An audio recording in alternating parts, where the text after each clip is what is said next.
आप भी चाहते हैं चिंटू कुमार के डीजे गाना सबसे पहले आप तक पहुंचे तो चैनल को सब्सक्राइब करें, बेल आइकन घंटी दबाना ना भूलें। हेलो कौन? हेलो कौन? हेलो कौन? हाँ कौन? अरे हम बोल रहे हैं। कौन बोल रहा है? अरे हम बोल रहे हैं। कौन बोल रहा है? डीजे अरे बाबा नहीं चिंटू कुमार क्यों? उनकी मीना बोल हाँ तो मुझे क्यों बोला पागल?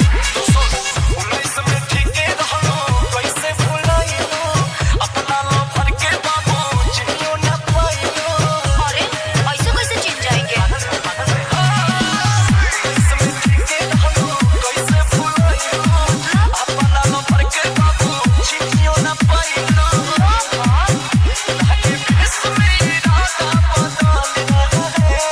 क्या बोल रहे हैं समझ में नहीं आ रहा।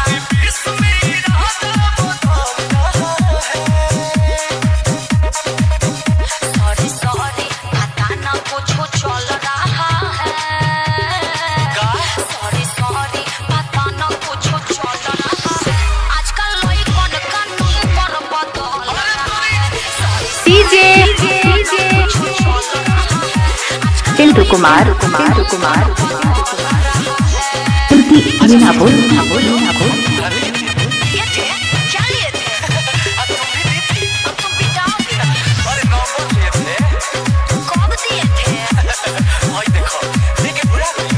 ओहो तुम्हें सॉरी सॉरी ना अब मान भी जाओ।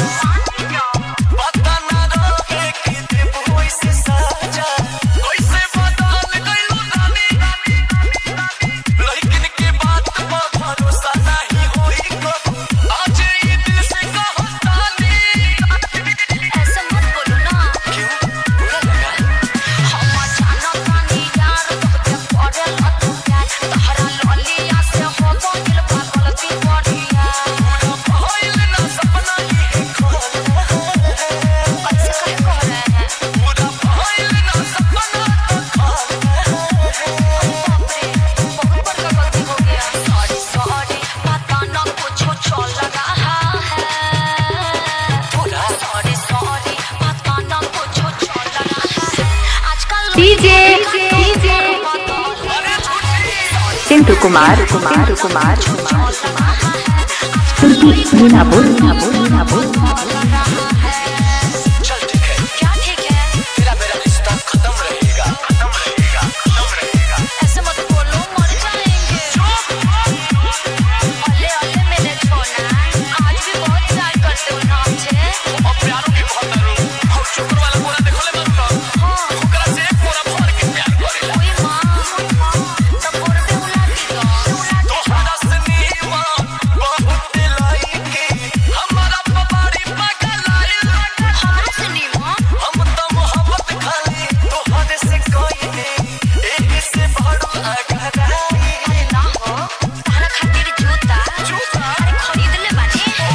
राजा अखिले से थोड़ा करो मायनेज। तू भी सो में पढ़त रही हो हमर पेज। प्यार खातिर मनवा मोचोला सही में प्यार खातिर मनवा मोचोल रहा है। सॉरी सॉरी अरे बाबा कौन बोल रहे हो? सॉरी सॉरी पता ना कुछ चल रहा है। आजकल लोग डीजे बदल रहा है।